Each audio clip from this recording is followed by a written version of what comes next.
Crime Report. Tabi-ribasingbu James Haigurjamna taramnokchari marfuga mari suba tangkak ngasigi tangkak asisu tonganba toptokpa tangkak amani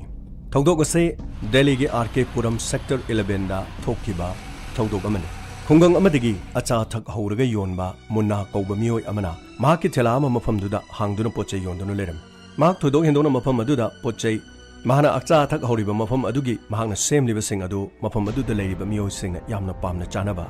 mafam amani Thodo Hindona Masanan ba amadi mahangna sem saduni yoliba pochai sing mahau leiba haibadu yamna oirami masina mahakki karbar adu yamna kanaba amakak oikhalaglam khungang da leiba matamda sel paijadraba mahangna Delhi ge RK Puram sector asigi mamangda po jonba hubadigi mahak sel sukhar khara thokpa haujaraglam masi kaktana tana munna hariba mioi asi mabuk chel yamna chawba minung se khangba mioi amani mahakki thelagi mamangda lakpa leitra laira anang kariguma matamda asonba ahal sing Angang sing kausenduna mahaki thela adudagi mahakna hauriba achapot sing adu kariguma matamda mabuk thananaba hek pijaram mahaki moong mataw aduda RK Puram sector aduda leiriba flat adugi manungda leiriba miyam punumangna mahaki mathamoibu ubada yamna magi damak chawtokcharam amadi makhoigi society aduda adugumlaba puksel senglaba mioi amakhakna makhoigi yum singi mamangda makhoigi yumgi mamangda mahaki thela adu phamma matamda kariguma amata yaningdaba makhoida fauramde hena du makhoina mahaki thela adudagi acha thaksing leiduna makhoigi macha masu singi birthday natraga mioi atop lakpa matamda chana thangnabagi polam sing mangondagi leiduna pijabada makhoina thoido hindongna nungaijaba oiram muna hariba mioi asigi mahaki nupi Ragini kauba amakhak leirami Ragini mahangna mayumda luhongduna thamlamlaba matungda Delhi da mathanta matam kuina mahaki karbara sitauki asumna karbara si mai palakpadagi mahangna mahaki nupi busu mafam aduda poroktuna thamnanabagi damak mahangna honaki Mamai thangda mahaki nupi mafam aduda poroktuna mahakna leiriba yum bhara aduda nupi adu thamlami asumna mahaki nupi adu mahaki yum bhara da leiba matamda mathanta yum adugi manungda mahakna sho hek lonsinduna thamlami maramdi matam phattabanina maungna ha amakhangna yumda mathanta leibadu khudong chadaba kaya marum thokpa yai haiduna mahakna yum aduda mahakna sho lonjinduna thammi ayamba matamda mahakna thabak halakpa matamda mahaki nupina karigi damukta mahapu mafam aduda sho londuna thamlibano haibana chingba haram adubu matam phattabanina mafam asida leiba mising nahangna khangloi khudong tiba tholabadi nang aitani mangjaga doriba se haiduna mahangna hairami adubu mahaki nupi thedo hendona yum adugi manungda so lonjinduna thamba adu yamna pamlamde mahaki moong mataw asidagi koloni aduda leiba mahangna sumasa khangba mabuksel sengba sukla kauba nupa ama lerami nupa asigi mahaki nupi amadi macha nupi Radhika kauba masu lerami asumna mahangna hainaraba matungda mahangna thabak suringai matam asida yum aduda leiduna makhoigi imungi su mateng pangba amadi mahangna thabak loiraba matungda yum adudagi mahaka puna mahaki yumgi bharada he hanminnabagi moong asi tauki asumna mahangna nongma thabak loisilakpa matamda mahaki nupi adu thoro yumda chalache hainanabagi dama call taugi haina tauba matamda mahaki phone adu battery down oiki asumna flat sing aduba senariba yum sing adugi mamangda leiriba security amada mahaki nupina leiriba suklagi nupida call taunananabagi damak security duda haiki amadi mahangna phone number pirami phone number aduda call tauba matamda yumbu nupi aduna khumlaki Ragini di ngasaina nangi nanakta chatkani haiduna chatkre akhogi sidadi leitre haiba wafam hairaki masigi matungda mahak yam ngaki karigi damukta mahangna ingonda haiduna yum adudugi mathanda thorokadoribano ingonda karimta su hairamde ingonda call su torumde haiba wafam singsi mahangna yamna chingnaki masigi makha tarakpada yum adu panglap laptabana mafam adudagi mahangna suklagi yumda chatki amadi suklagi nupida haiki babi Ragini di ayi nakta lakti kayam kuirigi mak chakhiba noigi adaida leiba wasmen amana hojik call torambado adugi mamangda mahak chakhrabani matam thingjelakle nangi nanakta hana chalage hairamnaga chatkibani adu aigi nakta di lakti adu aigi phone sisu mai yaukidre adu yaragadi magi phone duda muta call tobiuba yani Radhika aigi phone dom ta poro asumna macha nupi Radhika phone poroki ima sida lere phone suklagi nupi aduna call toromi adubu mahaki call adu chatkhiramde mahaki phone adu switch off hairami makha tarakpada nangi nupi gi call sidi switch off leina ma yumde yorumba su yai adu nang yumda chalaga mutang yenguro matam adu da Radhika haraki uncle ma yumda leramba su yai kanana khangni mai su phone du mai yaudadana yumda leramagadi yumda chalaga hana mutang yengbiruro adugo mu akhodo mu pau pibiro phani yumda amta chalaga amta yengjaruki asumna muna hatu mayumda chatki mahana leriba yum bhara aduda chatpa matamda yum adu mahana sho pairi aduba yum adugi mamangda leigadra haiduna mahana yenki Ragini leiramde makha tarakpada lekai aduda changduna mahana hangki असुमना महाना चंगचंगदुना हंगबा मतमदा कनामतना उखिदे अयुक्ता मागा थबक थोकिबा उबदुदगी हेना महाग युमदा हलपा उखिदे हाइबा महाना लेरिबा yum अदुगी थंगनबा yum थंगनबदा लेरिबा मियोइसिंगना वाफम असे हाइरखिरमी मसिगी मतुंगदा नुपी अमदा महाना hunky नुपी दुना हाइरखि आइना उबददी महाग ससिकांत हाइबा नुपादुगा महाका हाइपे चटमिनबा उगबम तौइना ससिकांत हाइबदी नहा नोंग नंगा खनबदो नंगी युंगी मनाक्ता नंगा खनदाइने अदु खनबा नुपादो अदुगा चटमिनखेबा उइ ससिकांत मथमो यामना पिकपा माथि करिगी रागिनीगे चगदोरिबा मदुगी नुपादो यामना फतबा नुपाने मबुक चेल यामना पिकपा नुपाने आइगी नुपी असे आइना युमदे हेक पुरकपदगी माना मियंग चंगदुना लेरिबनी मांदी रागिनीने मतौ करमना मागा चटमिनगदोरिबा असुमना माना वखलसिंग असे माहाकी मकोकता खनखिरमी अमरोमदना रागिनी 4 व्हीलर स्कॉर्पियोगी गाड़ी अमदा महाक तोंगदुना चलमी असुमना महाकना चटपदुदा गाड़ी अदुदा मनिंगदा मियोय अमा अमदी ममांगदा गाड़ी थौरिबा अमगा रागिनीगा गाड़ी अदुदा मियोय अहुम तोंगबा गाड़ी अमदा रागिनी तोंगलमी मतौ करमना रागिनीने गाड़ी असिदा तोंगलिबनो अमदी महाकी वखलोन असिना करिनो हाइबसिनी अदुबु गाड़ी अदुगी मनुंगदा रागिनीना करिगुमा फिबम अमा मसा यामना हिनिंगदबगी मोंग अमा तोरम अमदी महांगना नखोइना पुरिबसे काइदनो गाड़ी से अमुतो खामो आई नखोइ यामना चिंगनरले आई अमुतो लेजहोगे मतम अदुदा गाड़ी थौरिबा नुपा अदुना नोंमै अमा सतोरगलमी अमदी महाना पारिबा फोन दु मुलमी फोन अदु हाईवे की मताइदा लंगथोकलमी मसिगी मतुंगदा रागिनीदा नोंमैना उति ओइ वायम ngangon यामना लाव खोंगतोक तारदि सि नोंमैजु उरेदना सिने नकोकतुदा मरु मकापलोर अदुम सिरे यामना हाला तोगनो असुमना रागिनी बुकी हलमी मखोइबु पुरिबा नुपा अदु कना कनानो वारी असि मखाताना अदुमक मियामदा तमजिगी मसिगी मखा तारकपदा मुनाना ससिकान हारिबा नुपा असिगी मयुमदा चक्की अमदी ससिकानदा करिगिनो नंगना आइगी नुपिगा चक्की हाइसे आइगी नुपी काइले रागिनी काइले गेबा ए नंगी नुपीबो आइना सेनब्रो नंगी नुपीबो आइना सेनब्रोबा नंग इंगोंदा हंगिदु कइगिनो रागिनीगा नंगा चमिनखे हाइना मिना उहोइ हाइने नंगी रागिनीने थबक चचबदा आइना तुंगदे चपो ओरंगनीने आइदि मा चले हाइबसु खंगदे अदुगा नंगी नुपीगा चमिने हाइसे करिगिनो असुमना मखोइनि निंगाइ संदानदुना फुनरमी फुनबा अदुदा मियो अमना पुलिस चा कॉल तौखिरमी अमदी पुलिस लाक्तुना मखोइ अनि फगलमी अमदी पुलिस स्टेशन दा मखोइनि पुलिस ना हाइकी नोइदि याम फावरेने लंबी लमांग दे हेरो साधना हेता फुना बयवानेबा मतम अदुदा मुना नाइकी सब मसिगी नुपासे मीगी नुपी अंगांग दा ममित कारण यामनि येंगबा नुपानि मांगना आइगी नुपीदो पुरुगा चखीना लेकाइगी मीना तमलकपनि आइना मंगोंदा हंगबा खक्तनि अदुबो हौजिकसु मांगना आइगी नुपीगा चमिनदे हाइरि अदुगी अखोइ फुनबनि ओ नंगी नुपीगी दमक नंग फुनरिनीने मतम अदुदा ससिकाना हाइरके सब मसिगी नुपासे मागी नुपीबु महाना इमुंग अदुदा सा सन पुलगा थंबदुना थोंग लोंचलगा थंबा अदुगा माना कोइचा चलगा पोजोंदना लेबा मागी नुपीदुना इमुंगदुदा लेनिंगदबा मागी नुपीदुगी मोंग मतौ अदुदा महाना खंबलगा अखोइ मयाम पुनमुक्तो ताइनरबनि ओइ करिगिनो नंगना मीगी इमुंग मनुंगी वारी याम खंगिदे ननु वारी लोइन खंगिसे मीगी नुपी अंगांगदो नंग मित कारण ताबै वारो नंग याम फावब्राबा मतम अदुदा मुना नाइके सब मतम खरगी ममांगदा आई पोजोंबा हलकपा मतमदसु आई युंगी थोंनाउदा मसिगी नुपा ससिकांसे सिगा आइगी नुपीगा वारी सानरमी माना नोक नोकतना आइगी नुपीदुदा थोंनाउदुगी महाना वारी सानरमी मतमदुदा आइना करिगिदमक्ता आइगी नुपीदा लोन वारी सानरिबनो हाइदुना इबानी फुनबा लेखि मदुगी नुंगाइनेदबा अदुना ngasi mana aigi nupi se puduna mahana chatkhibra haibasini hey yare nupa sina nang nupi pude haisidi maksu hojik sida leiredana adu case khoi thijange yani sigi makha tarakpadane sasikan darkar lerebide khoina krokko matamda lakadabani hojigi denung chalo aduga muna nangi nupi mangkhre haibado adugi FIR ma isalam matamadu da mahakpo FIR inenaba police na koksin ki loinana ragini gi photo hanglami mahaki phone number su laukirami amaromdana scorpio gi gari amada puriba ragini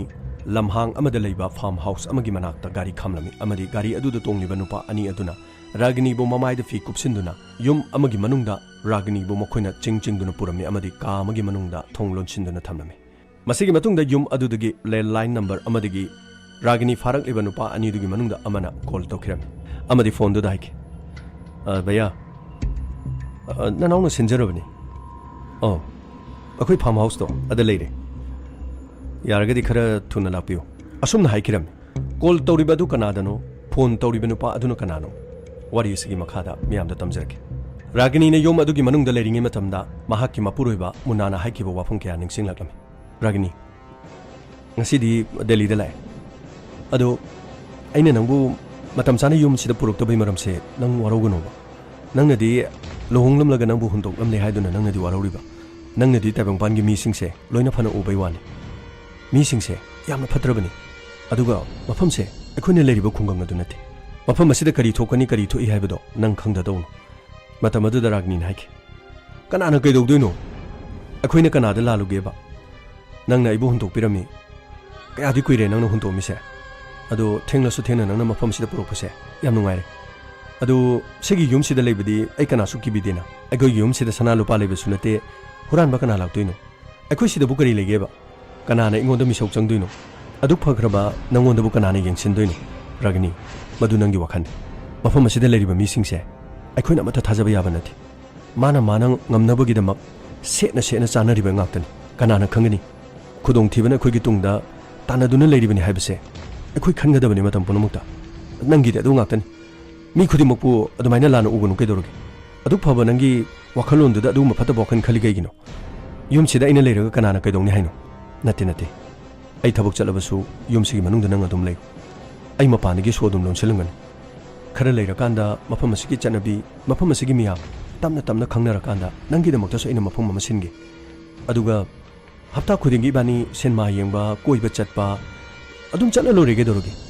adu matam khara de ina haibase nang illo wafam ase ragani na ningsing laklami mahaki mapurobena mafam asida leiba mi sing phatte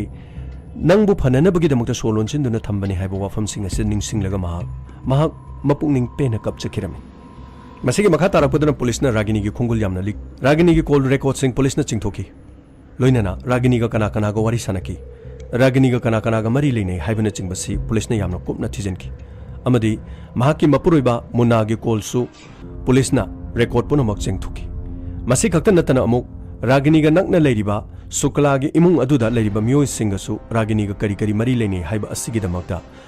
sukla masama police station da kokirami amadi police na hanki adongi yumda ragini hek lai haibase chumbibra achumi ai pau sek tabaga asapna yumda call to birakdo aduga nei laksarise munasidi yamna phagraba mi akhugi mafam sida leiba sector da leiba mi khudimangna mahku yamna nuksijabani aduga madi thamoisu yamna chawba leita laira awa anang yamna khangba mi mahaki thelase yamna so hawe akhugi maru mapang sing laklabasu akhoi yumda chana thangna nabagi amata hogde mahaki thelase digi loina leiriga pijai masasu yamna nanba mabukjen chuyam sing adona di yam thagale do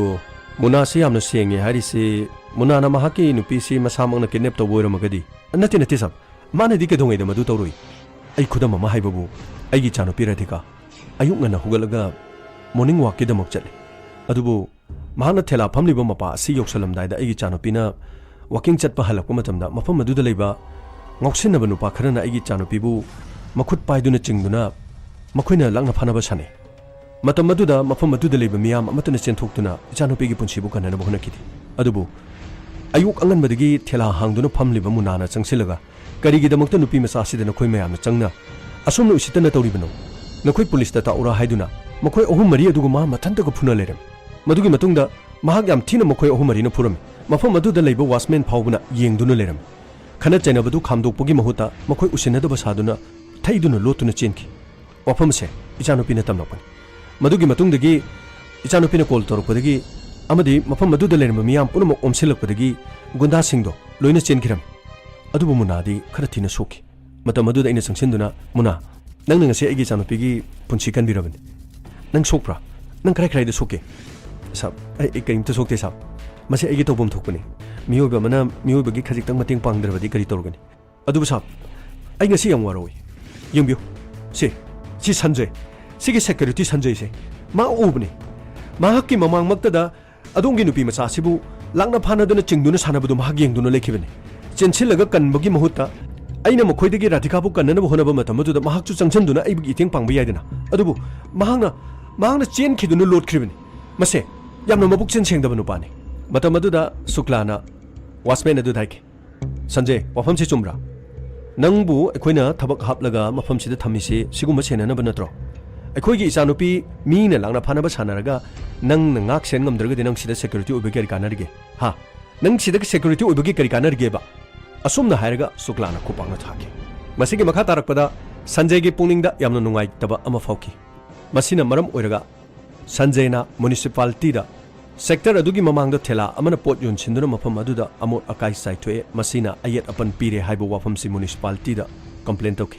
municipality gi miyoi sing laklaga sanjay gi thela adu inthokna na bhonaki matam aduda sukla amadi lekai adu de leriba mi khudima kumtharaki amadi municipality gi mi sing dhaiki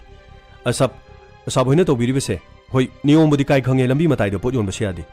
adubu munana leriba se aikhoi sida leriba flat sida leriba sector asigi miyam punamangna mahak leibase khuni yai mahana karigum mata khoida ayar pan pidi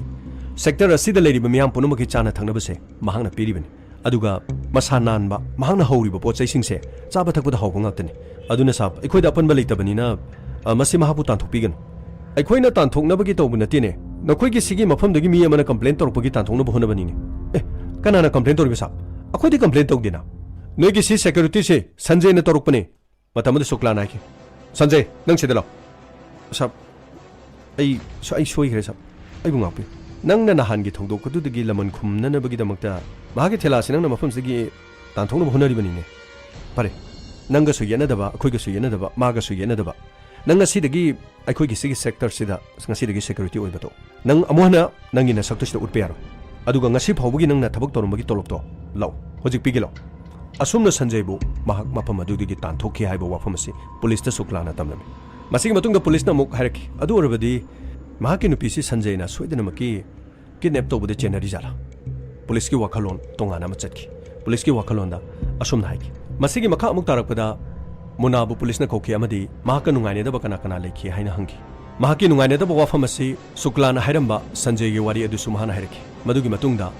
nongma mahana thabak suringai matamda radhika bu koching chingduna lakna phana sana kibana ha singdu laktuna mahaki thela manakta karem ka thaina bu wakya ngangami radhika su mapurobagi manakta lakhi amadi matamaduda ngoksina banu pa masa sing aduna munabu karem naki amadi hariki muna bhai nangdi yamna sathiba mini ne a khungang nagi laga mafam sida leraga nangdi mafam asigi miyamna su yamna yaba mi more adu nangdi toksanaraga nupi ga di masak yam phajabam thiri jani ne mai nupi ji masak phajadre ngone adu mai nupi ji number amta lawjidana ekhoiga nungdang wari sanana ba noigi se agi mangda togi yong torira agi si mafam asida thela da pot jole hanin usida be wara se agi nupi ni noina usit thoidana ngangi do se aina paisi ubra se se thangji ubra se thangji hoji noi chaba jaluro no asumna munana mokhoi bu thang ma pairaga tanki loina na mahaki nupi da munana haiki aina no na haire ragni mafam asida leiriba mising se yamna phatabani mi punamak ekhoina chumna uba yadabani haibase nongon aina haire tabok se loisilaga aina laaga ibani chatminara lori nang kahak tangai ngamde hekta lai nang la matungda thoi thodok si ubra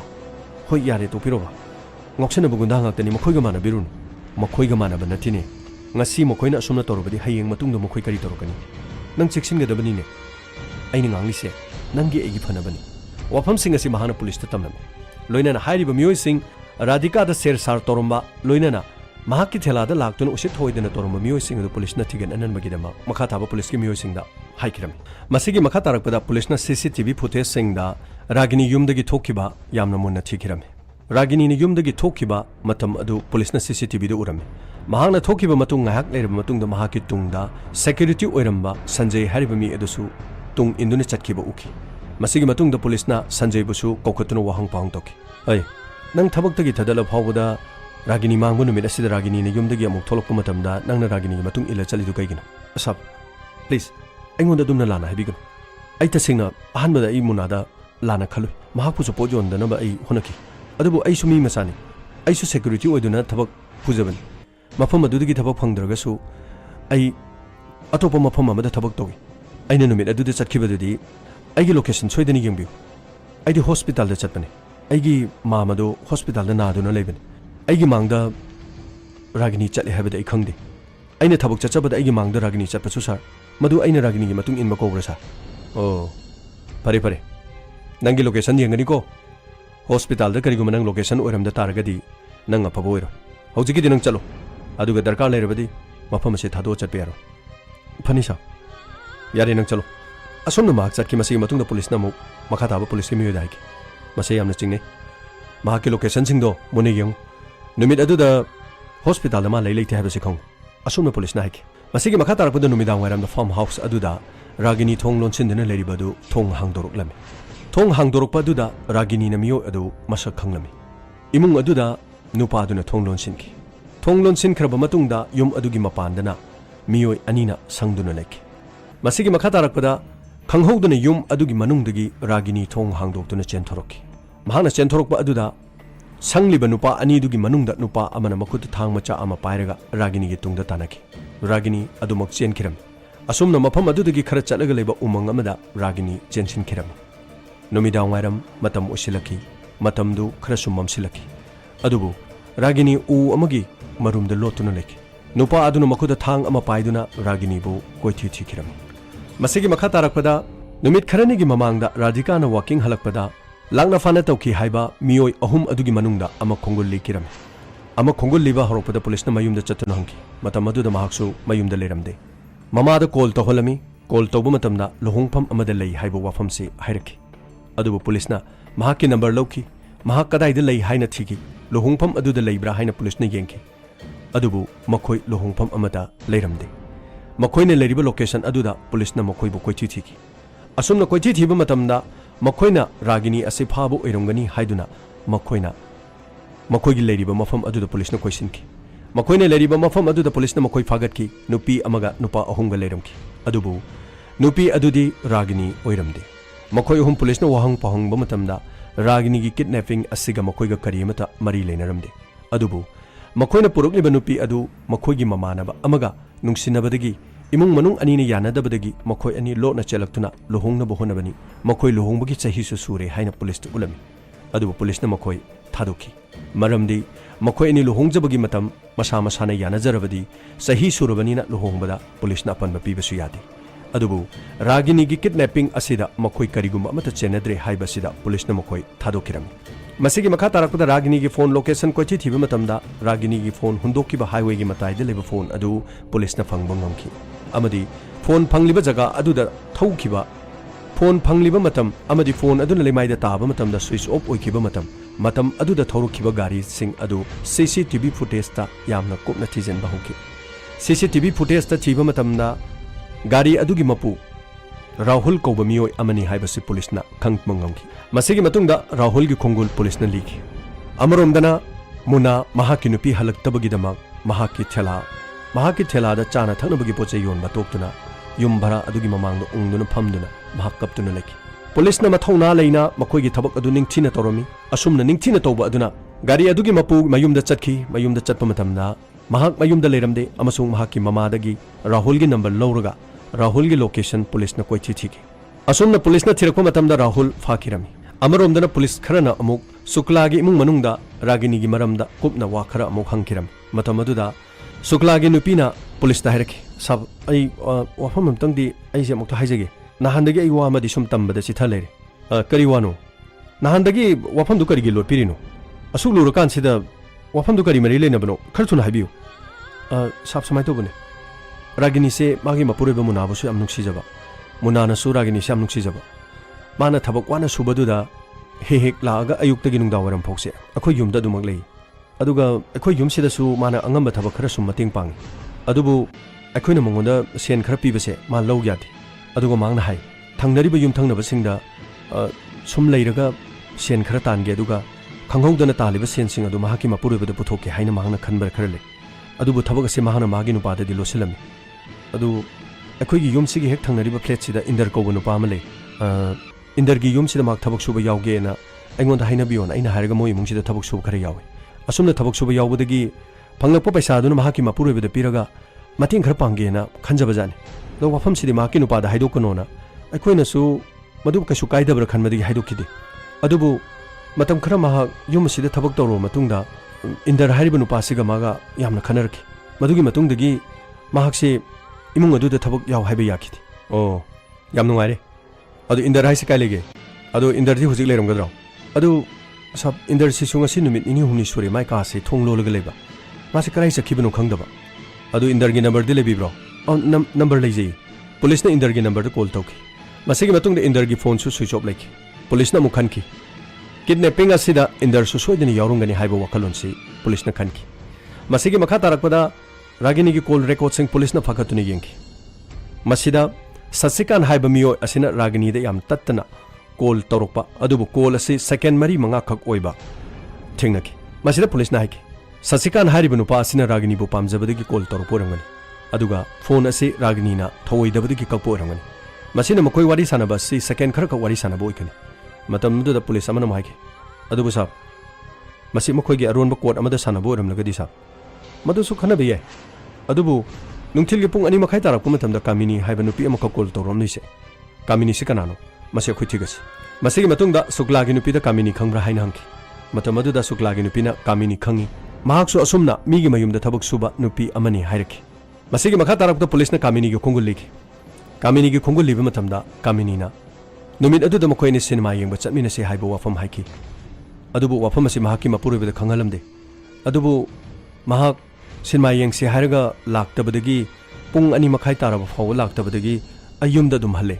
wafam asi kamini ne police ta mu hairam police na tonga tonga mo wafam singa se da punamak singnarami maramdi kamini su thogdok asi da yawrom gani haiba wakhan se police na su khanki masigi makha tarakpada police ke mioi kharana phaduna purokhi rahul mafam aduda police custody da purokhi amadi wahang pawng toki police na yamna thina phuba hoki aseng ba haine na bagi dama masigi makha tarakpada rahul na wafam sing mathang mathang haidoraki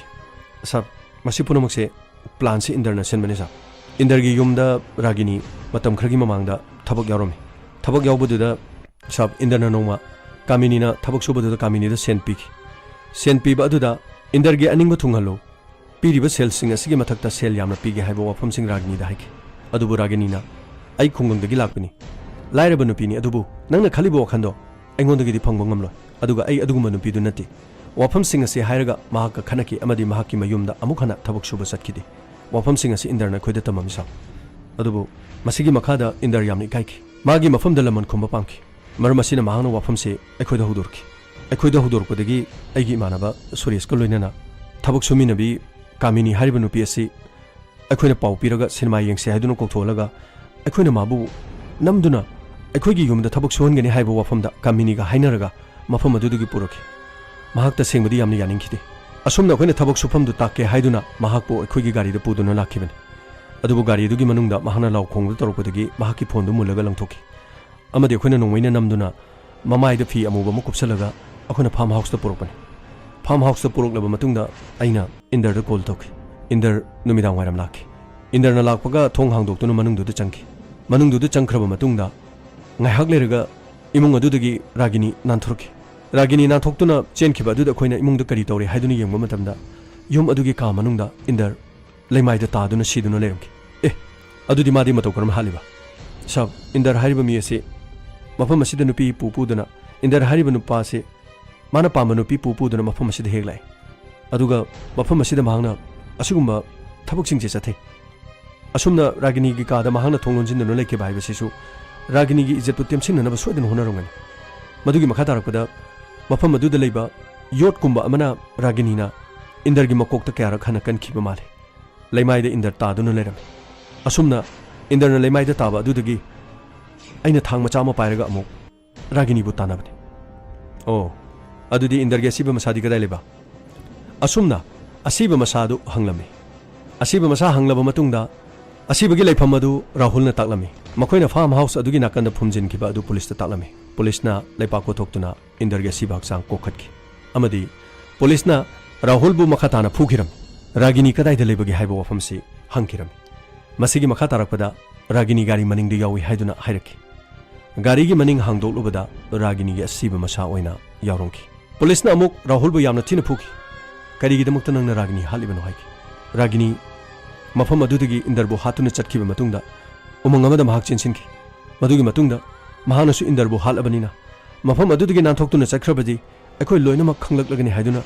aina ma basu hatpani sa aibu ngappi sa mi halaga ngappi one mi na hairaga noina hekti yari du maram karigino nakhoi na maram oidana hoji punchi ani mangle dana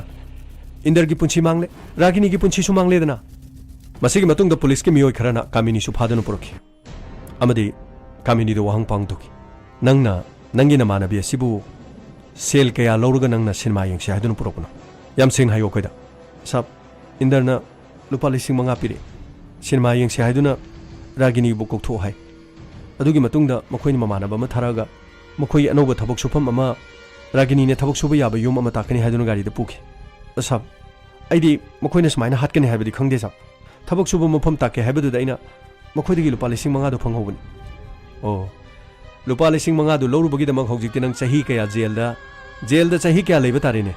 मरमदि नंग चुमी हार असिदा याउरी नंगना कौथोलमद्रदि सिरोइब नुपीदो असुमना case असिदा चेनबा Rahul अमदि राहुलगी ममानबा Suresh रागिनीगी मिहात की दमकता मपुंजे चुप फादौताकी कामिनीसु दंदी fungi लाइरबा मुनागी पुंसीदी अवोनबा पुंसी अमोइकी महाकी मपुंसीदा असुमना थोकनी खल्लुद्रबा थौदोक अमखकना मसादा पुलुमोइकी लू नानजबा लैता Lyra सिंगबु pizza पिथक तौबा लाइरबा नुपा अमा थेला अमा हंगजदुना अचा थक योनजबा महाकी पुंसी महाकी लेखिद्रबि नुपीबु निंगसिंगदुना मांगोन फमदुना उंगदुना कपचबा नतना करी उपाय लेखि ngasiगी wari asi matang asida loisinjare ngasiगी wari asidagi loksin baya ba phaba sing loksin biu phattaba sing nakanda thambiu pungning leita biu wakhal fatha biu ngasiगी damakta di james saigru jamna tabiri ba singbu amuk hana khurumjari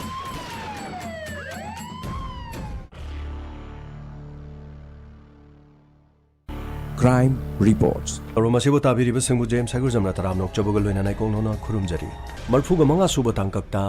tongan tongan ba crime reports ke thodok wathok sing miyamda अखोइन वारी ओइन लिजदुना तमजदुना म्यामदा तहंजरी ngasisu case ama puduna lakchari Nasik Maharashtra gi mafam asida English singani tara tarukta thokiba thodok amani ahal ama Mongol amada tumduna lerami mahangna tumduna leriba yum aduda miyoi amana tuminna ahan adu khangdana changnena nabagidamba honarami ahal aduna tumliba yum pareng adudasu kanaguma miyoi amata leiramde asiguma talak asida ahal aduna tumliba tanja aduda mahakki mamangda tapna phawraga imung adugi thong hangdokduna changnaba tokki adubu thong hangdokke haina tawba matamda nupa adugi samin aduda ahal oraba nupi adu makeup tholaklami amadi mahangna kanano haina haiki nupa adu chap yungna leptuna lekhi tasengna hanubi asi mahakki mamit ki problem ama leibadagi mi amadi mamangda lepli haiba khanglabasu miyoi adu blur chatna ukhiba maramna khanglamde mahangna haiki hey kanano nang aigi misidane aine nangbu mayek sengna udrabasu mi amadi mangda lepli habase ai khangi karigino nang silaise yumdagi po huram lai natra yam thuna tholo nang kanano hauji lekai tanaba laurana yam thuna tholo asumna haiduna hanubi aduna mahaki makhuta paiba chai aduna nupa aduda kantharak nupa aduna chai adu ngaglami amadi hanubi duga mahaka ngahaktang mungnarami amadi nupi duna law khongba aduda lekai tarakpa tari haiduna nupa adu mafam adudagi yamna thuna mak chen khirami asiguma thodok asi mahaki imungda machanupa amadi mahaki mamong nupi laklaba matungda wari asi tamkhirami mahaki machanupa imung aduda leminariba adugi maming prakash kawi prakash ki mayamba ama mumbai da leirami mayamba sigi maming satyendra kawi numit adugi thodok adu mayamba da mahangna call tawduna numidang wairam wari saki dada kaisu thodok budi yawbunati adu yungi so lolaga leise su akhoi masine yadaba made yungi so se hangtoga mangonda dum tumduna lebase magi hainabini अखोइसु थबक चथोकपनिना मियोय अदुना लाकमदु करिगिनो हाइबसे खoi चपचाना खंगहोदरे करिसु थदोबबुदि असोबि याउद्रिदा प्रकाश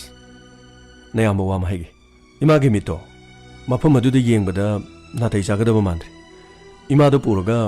सिदा लाकेरा इमागे ममितु फजने येंथोलबदि मासु ममितु तसेंगना मसेंग मरांग ओबदु नुंगाइरमलो मफम सिदा पुरकपदा नंग करि काइगे दादा पुरकपगी दि दुम याय दुबु इमाना मफम अदुदि चसे हाइबो वफमसे aina mamang da hodok puda masunga yadi khungong asida yom asida khoi punamak chawduni yolokhibani na mafam ase mahana yam nungsije mafam ase thadokduna chatpa haibase mahana yagadaba mandi phari adurga aining thokaba numise ai lage aduga imada ai haijarage mamitom ta yeng thoktarabadi nungaigadaba mandri aduga aisu imado matam khara aiga leminaningi nang kari kaige dada adugi de kasu kaiba leiteda dada kesu imani दादाना हाइबदा आइनि ngasi phawba kari yadaba leibki o phare prakash ai lage ningthauga bunumito laga I imaga ga wari fajana sanarage asumna satyendra mahake nupida numidang chak chabada hawa famasi hawdokirami matamadu da mahake nupi manishana hairki imanabu mumbai sida lakpiu yagadrane mafamadu da pabung sole khidabani khungangdo maki di yamno luno khanjabani akhoi gi di karisu kaiba leiteda akhoi gi su imani kaino mafam asida lakpadabu kanana kari hainege yamna fare manisha ai madumak nongonda ina thajai ai ningthauka bunumise imabu laururage matam kharadi leminarase imadu sonsu sole phatanungda thoklabadi ai tungda sunungai hororoiba wafam ase mahana mahaki nupida haiki amadi ningthauka bunumita Maharashtra Nasikta mahak lakhe असुमना लाक्तुना ममादा मिट येंथोकननबा अमदि doctor the चलगा फजन ममितु नुंगाइना मी मसक खंगना मिट उनननबगिदमक्ता येंथोकसे हाइबो वफम ममादा हाइकी अदुबो ममाना याबो कोबो लेखिदि मफम असिदा नखोय मयामसे आइनि योगलकलिबनि मफम असिदा नखोयना पाबुंग लेखिदबनिने आइना मफम से थादोगा चटपा हाइबसे नंगना इंगोंदा फनयाम हाइरिबदो आई खंगी नंगना सिदा लागाने आइबु पुननबनेना नंगना होनरिबा थबकतो आई खंगी इमा कशु तौदे आइना मिट तसेंगना उरगा करी तौदोइनो चाबा थकपा उरी अनकपददि आइसु उरीदना खितंग लापदा मी मसेंग मरांग उबे वानी नखोय नखोयगी नथौदो अदुम तौ अंगांगसिंगदो मखोयबो अदुम मी ओइननबदुम सेमो आई मफम असिदा प्रकाश अदुम लैगी वफम असिदा सत्येंद्रना हरकी इमा आइसु नंगना पोपनी इमाना दु याम सिखांग खांगलिदु करिगिनो इमाना दु याम सिखांग खांगलबनिना आइसु सिखांग खांगलगे इमा हेक पुद्रिङैने आई सुंगचत हेक चलरो करिगिनो आइगिसु इमाने प्रकाश की मनाक्तसु लेरे आइगिदसु मतम खरा लेबदि इमा करि काइगे इमाना लेनिंगबा दुम लेयो चानिंगबा दुम जाओ कनामतन इमादा करिमति येकदब लेतिये आई अदु खंगिने सत्येंद्र अदुबु मफमदो आइना हौजिक लेरिबा मफमसिगदि यामना खिनगन मफम असिददि आई हौखिबा थौदोकसिंग नखोयबु योलोकपगी नखोयना चावरोकपगी मफम असिदा हुमांग ताना नखोयबु चावनोनबु योलोकखिबदो मफम असि थादोकलगा लमलालबा मफमदुदा आइना लेरगा आइगी हौखिबा थौदोकसिंगदो आइगा यामना तामनखिनि इमाना हाइबसे नंग याव अदुनने आइना हाइबा याद्रिसे इमाना हेग याद्रबदिने आई सुंगचत चलो हारिसिनि तंगाई फदना मितु येंगगा मितु फरगा चटकेसु चलोबा आई प्रकाश कासु हाइनरबनि इमा फरे फरे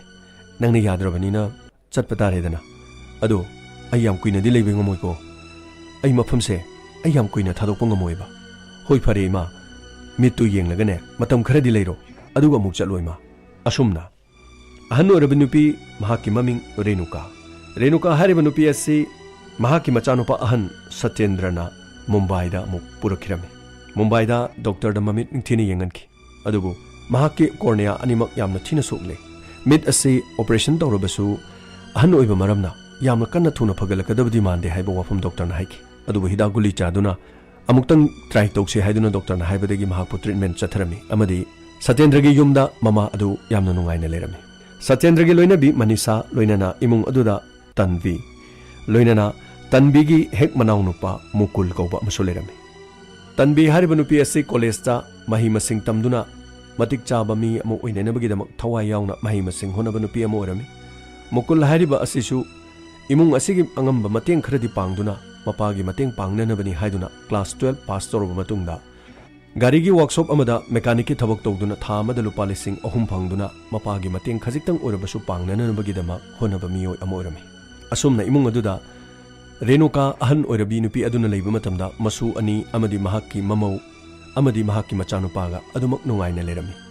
इमुंग अदु यामना नुंगाइ याफबा इमुंग अमदी नते अयुक अंगनबा मतमदगी सत्येंद्रना मागे सुमाना ngamjaba महाकी थबक सुबा ऑफिस ते चलमी मसिगी मतुंगदा महाकी नुपी मनीषाना तोंगानबा मीगी मयुमदा थबक इंखांग सुबा अदुमक चलमी मचानुपीना कॉलेज चलमी मचानुपा मुकुन्ना गारीगी वर्कशॉप अमदा थबक चलमी असुमना नुंगाइना लेरिबा युम असिदा नोंमनुंग थेल पुंग अनि मखाइरोम तारकपा मतमदा तन्वी कॉलेज तगे हलकी मांगना हलकपा मतमदा युम अदु सो लोंदुना लेरमी मतम अदुदा मांगना फोन लौथोक्तुना ममादा कॉल तोकी इमा अखोय अबुक लेहौदाइने अबुक लेरमदी अदुगा युम सिसु सो लोले करिनो हाइदुबो अइना लाकपदा इमादो दुम मांगोंदा लेहौबनी सो हांगौबनी मादी सो लोनबदी यासु यादना अयामा मतमना मादी सो हांगलगा मांगोला दुम फमदुना युम मपा फावबो मी कोक्सन वारी सानबनी अदुम लेहौदाइने अदु खंगदेमा आई लाकपददी सो लोलमे आइदी सो सिसु नाहंगै अइना पुबसु अबुक लेबदगिदी आई सो से अइना पुद्रे अदु इमा अमता लाकपिगिरा होय लेरमो आई मिनिट 10 गी मतुंगदने आई याम थुनि यौरागे लेरमो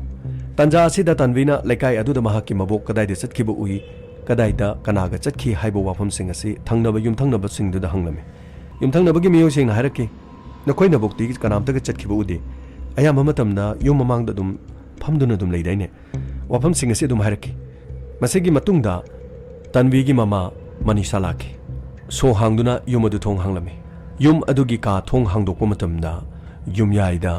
मखोयगी मबोक रेणुका लोंगना तादुना सीदुना लेरमी amadi masada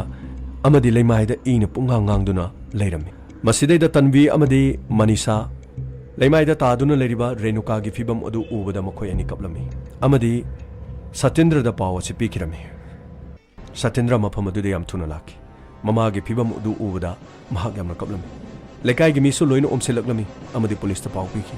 police ki miyoi sing athuba matam da laki police ki miyoina yum adu da leiriba pot say sing kanam ta thenganu haiduna makhoi ne yam kuma thijala fingerprint amadi imung asida kari kari pot say mangbage haliba miyo asina kari kari torumbage haibasigi matangda kari langla langjin leibage haiduna makhoi ne yamna kuma thijala masigi matungda I taiba phurit ama leiramki I taiba phurit ase kanagino hangki maduda Satyendra na magini haiki Satyendra gi phurit asi lokthoknaga leimaida taduna leiribi ahan asigi I khara adu phurisina taithoklaba matungda karigumba posak ama thang natraga machin tumba pot ama taithokkibagi mong manba phibamda phurit adu thenaki police na makha tana makhoida hangki kana kana kari nungai daba leibage haini adubu ahal asi tha ahungi mamangda yum asida lakibani mahaka kanaga nungai na daba lege doribanu mahakti mamitsu nungthi nungai na udabani haibana chingba wafam sing haiki langla langjin thiba matamda police na karigumba mata khangba ngamkide makha tana nupi edu postmortem tongna nabagi dama police na pukhirame postmortem da khangba ngamki madudi ahal oribe nupi ase pung ani muki mamangda makhori metuna hatkibani madugi matungda mahak siraba matungda makhori da machin tumba pot amana amuk thinduna mahakpo hatkibani haibasi postmortem gi report khangba ngamki masigi makha tarakpada Satyendra na manau nupa Prakash ta wafam sing asi tamki Prakash wafam adu tabada yamna ngakhiram amadi mahak su mafam adu yamna thuna laklage haiba wafam asi mayamada hairaklami police ki miyoi sing ne yum adu da thibu humbagi thabak makha tana sathabada yum adu dagi kariguma posak amata mangde haiba wafam asi masigi makha tarakpada mihatpa aduna lekai tadana nanubagi dama yum gi tv adu hauna tharaba matungda hanubi asi hatkibani haiba police na khangki maramdi tanvi amadi mahaki mama manisana sangakku matamda yumyai aduda ahan adugi masana leimaida taduna leiraba matungda tv di yamna hauna tharami haiba wafam se police ta tamkirami masimak police na leikaina mahako hatpa matamda lawbo khongbadu tadana nanubagi dama tawbani haiba se police na khankirami masigi makha tarakуда police na muk yamna lona thumna imung adu da leiribi leisabi tanbi gi maramda yamna kupna hanki amadi leikai gi midasu tanbi hariba leisabi asi karamba mino haina hanki leikai gi mina honaba yamna kanbi leirig laisu da yamna fabi college kana part time job toru matungda mama mapa gi mateng pangba nupini asumna yamna phaba nupi amani hairki mukul gi maramda muk koihang hangki mahaksu gari sembe yawi mechanic oi imung manung gi mateng pangba mini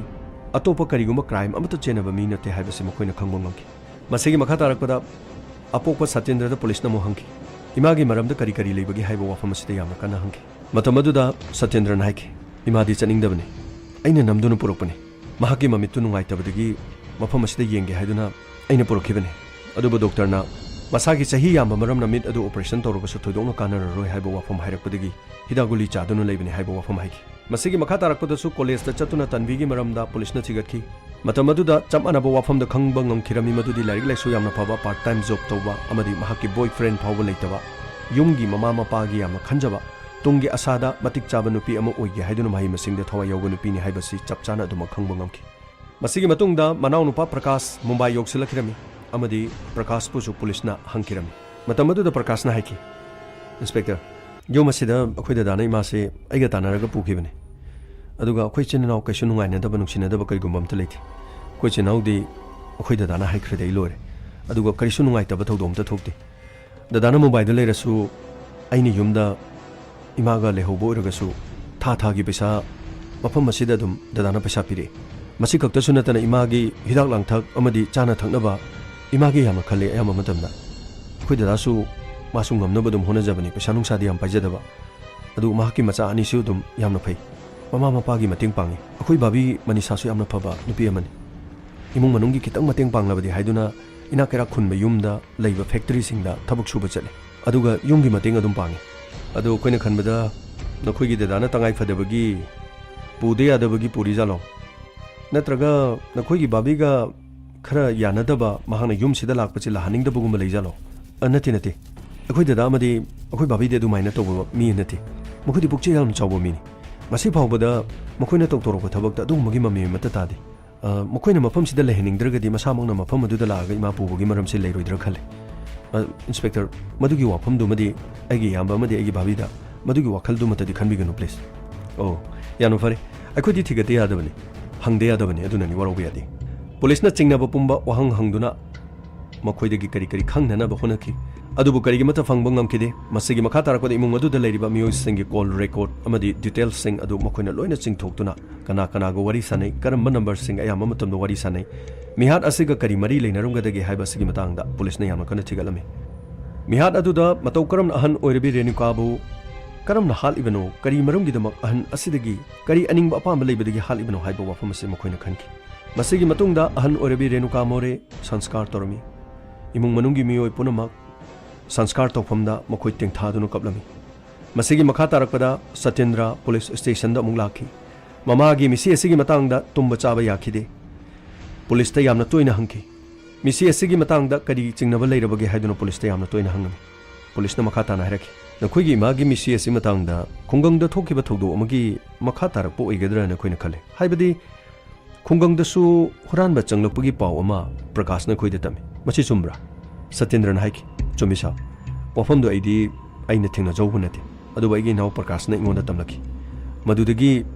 ai imagi mit nungai taba aduda ai mafam aduda chatuni imabu porokibani matam aduda police na haiki adubu imung sidagi pochai amata mangdriba sigi maram sikarino haibasini matam aduda Satyendra na hariki sab pochai atai di mangde adubu madugi matungda gari amukhakti mangbagi thodok lekhi adubu gari adudi numit aduda mangbra natraga adugi mamangda mangbra haibadi khoina khangdre gari se lupa lising mari mupi ba gari aigi chanupana su gari matung leibiyo haiba wafam hairaki adubu aina sige haiduna lerpa gari adu siyo haiduna noma thiba matamda gari adu khoi thibam khangide masina tana topa khoi mungdadi malsang leiba sunati atopa mangbadi leiti madugi makha tabada police na haiki adugi wafam dudi nahandagi noi khoida tamdena adu fare tha ahum sidana khoigi imungda atopa mi atopa kana changakhi kana lakhi khangnabo oirabasu mari mata oirabasu lekai gi mi oirabasu kana kana changi na khoi ningsing bangambra matam aduda Satyendra naiki sab khoigi mungdi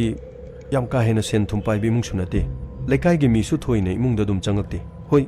mi khara de dum lai imana mangol da phamaga wari yam sane lekai gi mi sing imaga wari sana ba siam nungai na khoigi ma siam nungsi haiba lekai ni yam ni gai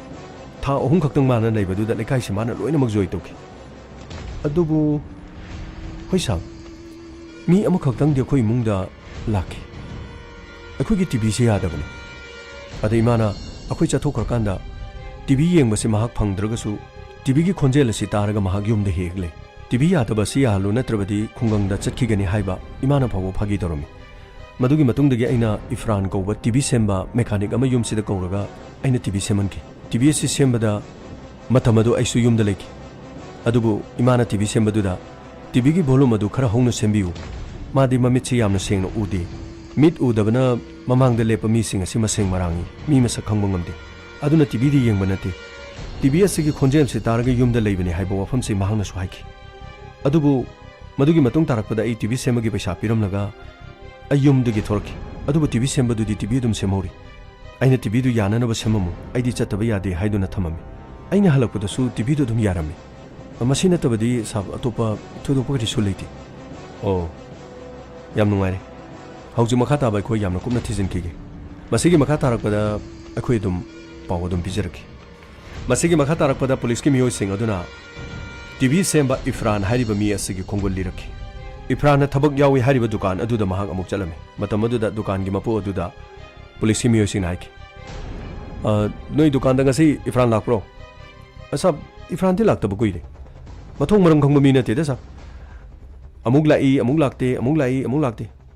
mathong khangba mi na te sab masi numit nini humni sure lakta ba sab oh adu magi mayum se kada waidano asab haijegi masigi matungda dukan gi mapu aduna Ifran gi leifam adu taklaklame Ifran gi yumda changki Ifran gi yumda changba matamda thong thinbada Ifran gi nupi angang macha ma pamdana tholaki Ifran leibro sab Ifran leite kadai de sakibano su khangdi magi wase aingonda hangbi gnuda aiga maga wa thoina sungang nade ayu angan madagi thokini ahingda changlakani yu taptana thakjalaga changkani imung asida wa mata tanabasu yade imung asida macha leiri ai kari sari haina mahana kaimda khanma nathi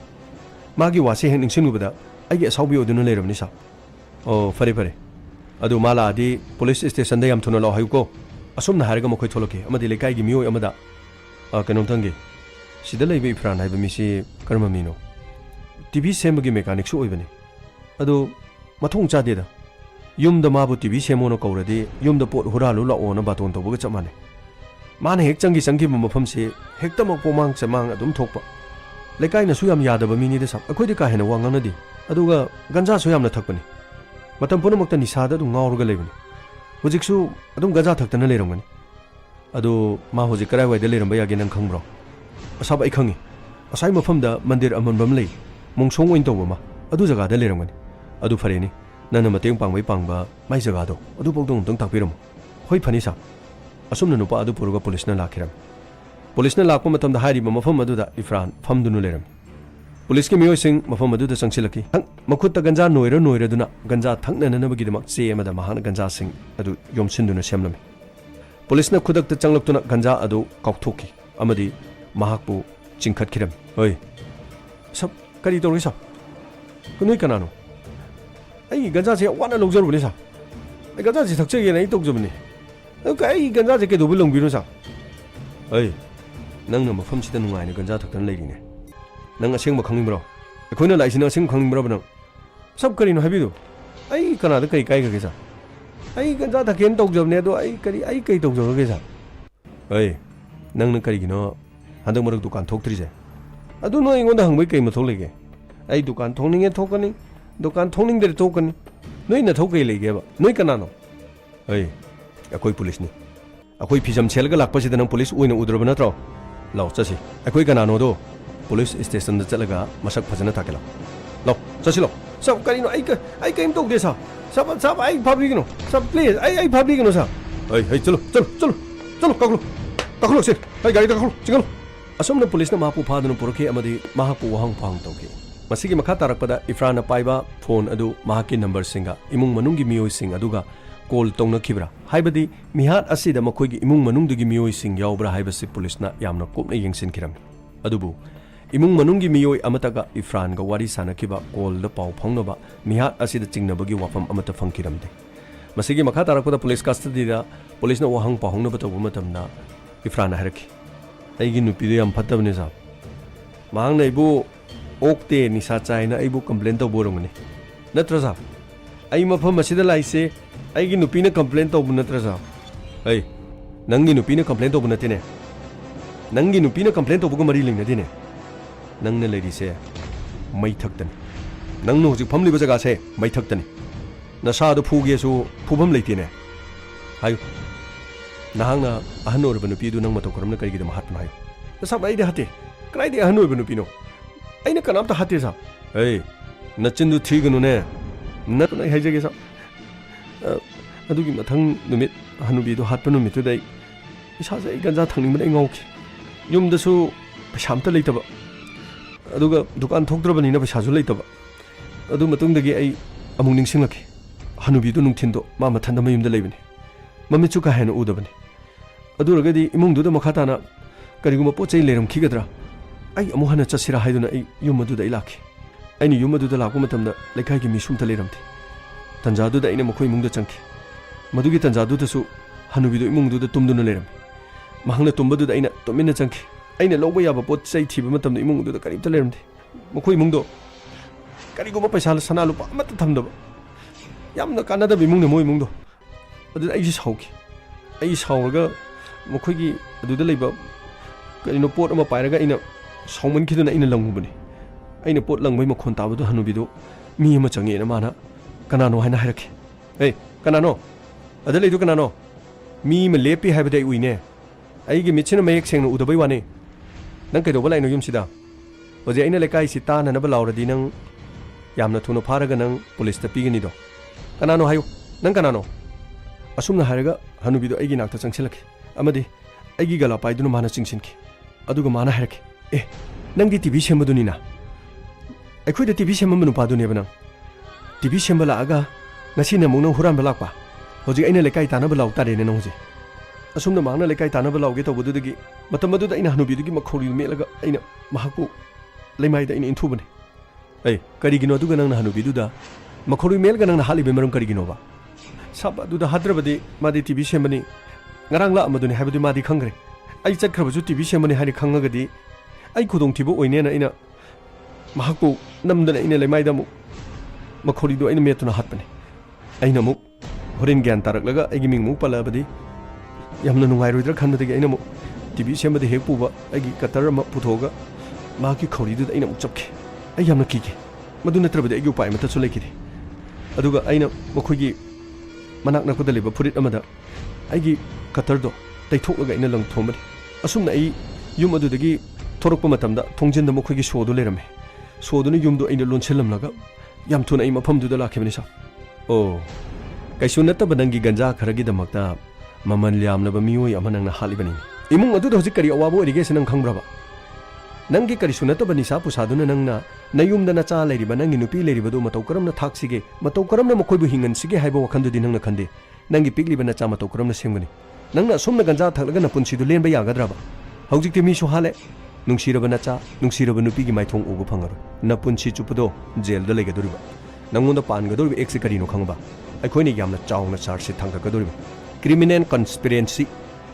nangna mihat asibu lot ohonaba amadi mi hatpagi mara 302 pansilaba matungda na punsi chupado jail gi manungda ganja adu thakpa phangdana nang thak thak niklega leiba tabne masigi makha tarakpada mihat adugi langla langjil loina khangkiba matungda Renuka gi machanupa ahan Satyendra yamna ngakhi mamana TV yengnanabagi damak mahangna ifranda TV semo haina kawruba asi mahaki asoibani haina mahangna ningdon pomjaki mathai yamna nungai khite masigi makha amuk tarakpada mahangna mahaki manau nupa Prakash ta call tokhi Prakash aine mabu kawruba se aigi aran bu oirame Prakash nang yamabu waragunuko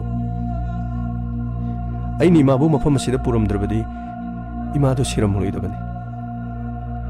imana TV yengbodo phangdrabasu makhondu tajage yumda leiba matamda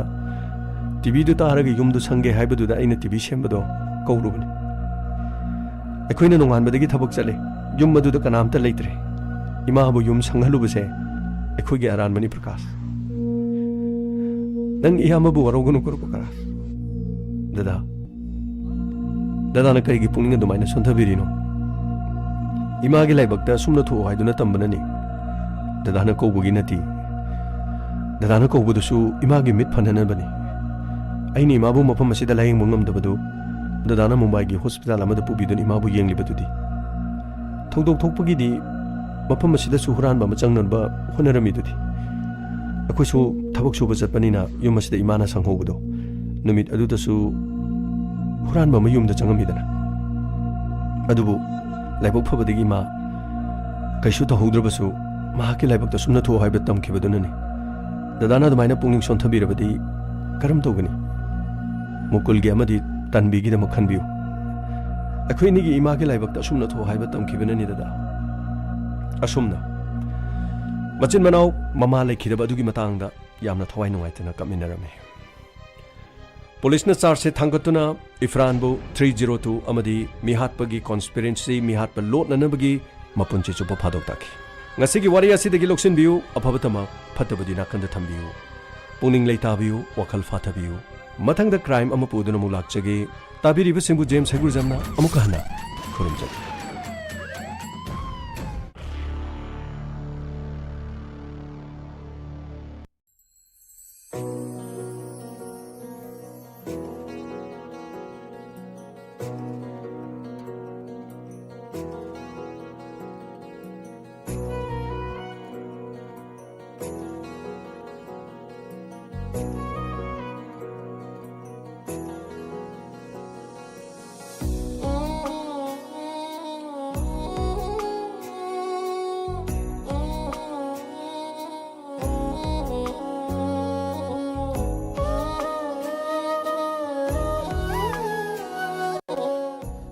Anana thakcharing asigi pungphom asida lanthok chariba crime reports ki tangkakta marfuga mari amadi marfuga manghasuba tangkak ngasigi tangkak tabiraga dongi thamoida kari fawibage comment section da comment ama thambiramo hauzik internet amuksu thingleba aduga another numit humni mosu sangtokre aduna pungpham asila anthok charamba inspector tayai soidina maki amok hanjarakani adu pungpham asida crime reports maho chinjari hanana thagachari fabai ai faba punama koi minasi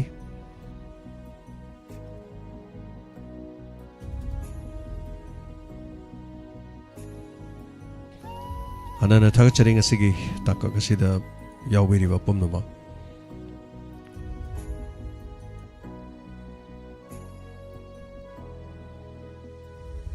December ki tang mari ko gi amna laibak thiba no bedamani toba tara humdoi makhut chalaba mathungda tamthina hatkiba hari basigi maikom hangthokpagi hayeng thorom pangthok jagadori masigi announcement amatang khanganjari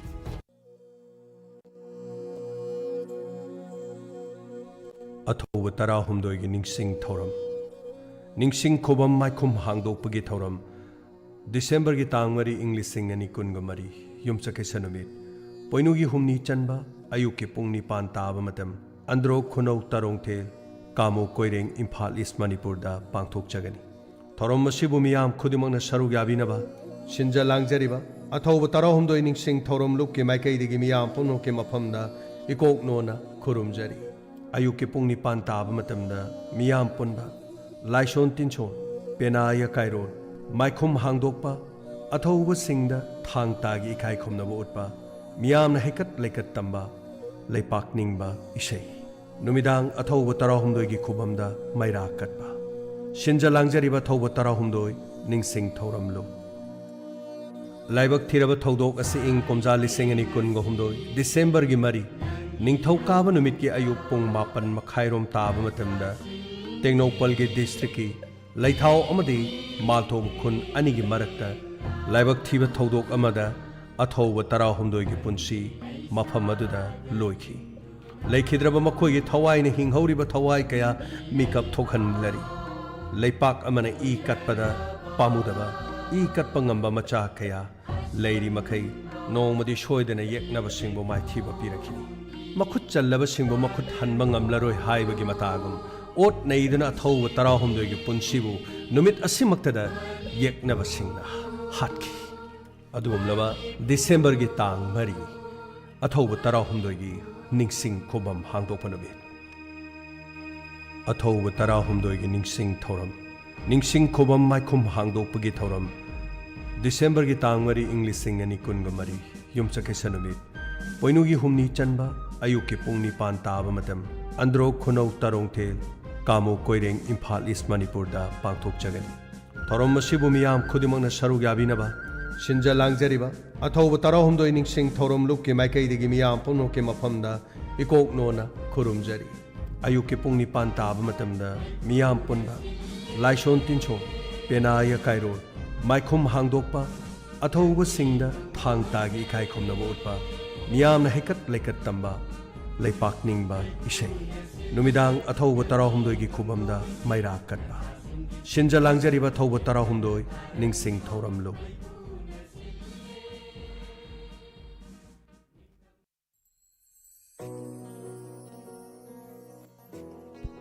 hanana thagachari pomnomak asigi pungpham asida tabiriba 90.0 wahong radio loinana TV channel dana Diamond TV meamgi dama lanthok chariba pungpham mamata da santhok jaba radio amadi television tangkak kaya da asigi thorong kya poduna lakchariba matang asi loisinjabagi aba logjari ISCOM da lanthok chariba amadi SK TV amadi Light TV da lanthok chariba thorom asidi makhata na da maksa thajakigan radio channel asigi oinadi pungpham asida lepcharaga ayuk pung 3 tarakpa matamda mayamda e paugi thorom amadi pongning loksing oiba thorom kaya amaram poroktuna mok lakjagi pungpham maduda mok mayam tekta kaidina thengnaminarasi imalai bakida mo himinasi loinana kawbigano December gi tang mari tarong thelda maikhom hangtok pasida yariba makai irei chapon amona saruga bidura mapung phanbio imalai bana yai fari purumapu khurumjari